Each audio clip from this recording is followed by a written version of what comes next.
something interesting is I find a lot of times that when we go through things like you said you're working on that after a major illness. I find that sometimes in life, spirit brings things like that towards us to give us a chance to really move differently or to give it space. Because when we don't feel well or when we have, um, you know, when we just have like a situation where we have kind of like to be to ourselves or we can't get around as good as we usually do or certain things like that, all we have is time to sit with ourselves, and sometimes that's something we often try to avoid. We have time to sit with ourselves and think, and we can't run away from ourselves as much.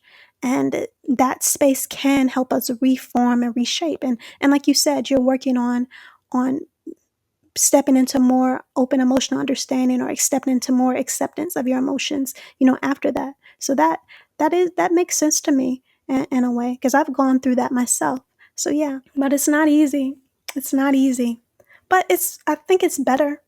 I feel a lot better acknowledging. Now, don't get me wrong. I still tell you, I'm not somebody that is like a big crier or anything like that. But I went through a phase of my spiritual growth where I could not stop crying. Like it was all the things, everything that needed to be acknowledged.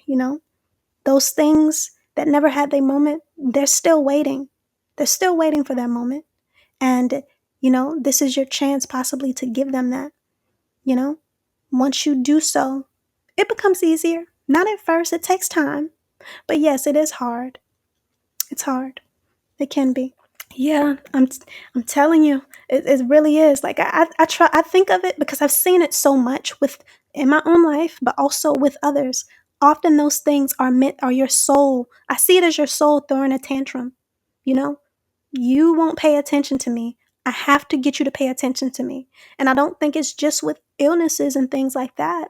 I've seen it with, like car accidents and stuff like that. What can I get you to do to pay attention to me? I need you to pay attention. I need you to live your life in awareness. I need you to be open and aware and awake for us. How can I do that? And those are the things. It sucks. It really does.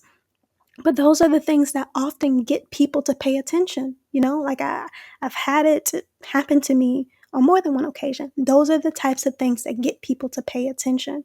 And that's why I'm doing my best to live in more awareness and to walk in that understanding. I'm telling you, your soul, it will try to speak to you. It's about learning to listen.